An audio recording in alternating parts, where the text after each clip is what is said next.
Hey there, Mike Robbins here. In this video, I'm going to talk about 5 things that teams can do to stay connected and engaged and really continue to enhance their culture, even when working remotely in this hybrid world we find ourselves in. So look, the world has changed, work has changed.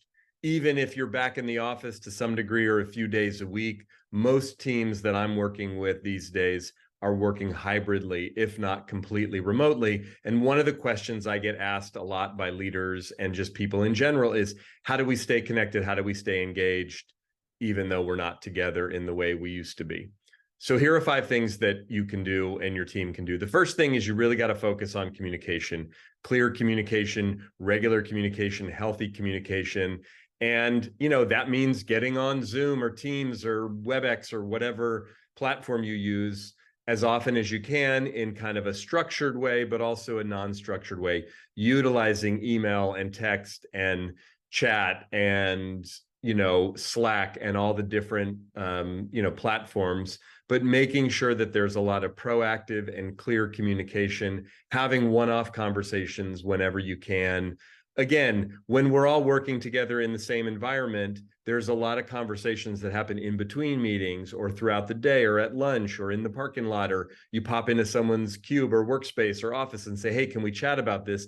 That doesn't happen when we're working remotely. So you have to be really proactive and clear. That relates to the second thing, which is regular check-ins. So again, these are important always, but especially when we're working virtually or remotely. So scheduling one-on-ones with not only if you're a manager with your direct reports, but also with peers, with cross-functional partners, but doing whatever you can to schedule some one-on-one time, even if you don't have a ton of things that are business-oriented to talk about, just that you're having that regular check-in, that regular communication, that touch point. Again, if we were working in the same office together, if we saw each other every day like we used to in the old days in a lot of cases, those things would be happening much more organically. So doing that in a proactive way, making sure you have regular check-ins. I know everybody's calendars are full and overfull, but finding time, even if it's 15, 20, 30 minutes tops, to have regular check-ins, particularly with your teammates and the people that you interact with on a regular basis. The third thing that's really important that we do is celebrate success. Just celebrate in general. Again, in a more social and kind of superficial way, when we all work in the office together, there's birthdays, there's anniversaries, there's babies being born, there's different milestones that happen in life that when we're working remotely or hybridly, those things kind of get lost in the shuffle. But even and especially work success, when we finish a project, when a deal gets closed, when something happens that's good, we want to make sure we're celebrating that success. That falls into the realm of recognition. But as you know, my work, I focus a lot on the difference between recognition and appreciation. Recognition's about performance, appreciation's about people.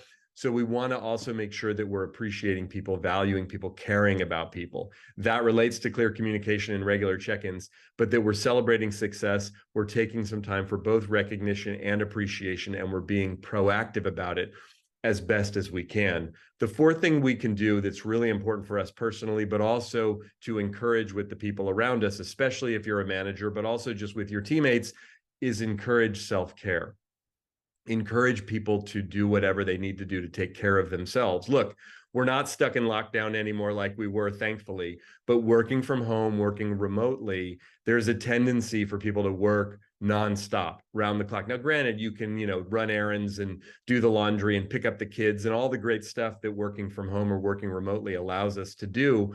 But oftentimes what gets lost is really taking care of ourselves. Ironically, we're not commuting, we're not getting up and getting dressed to go to work and doing things after work. So our time, we should have more time, but in a weird way, time kind of expands. And a lot of people that I talk to, and I know this even for myself, often neglect our own self-care when we're working remotely, working from home. So really encouraging that, modeling that, talking about that, making sure people are doing that.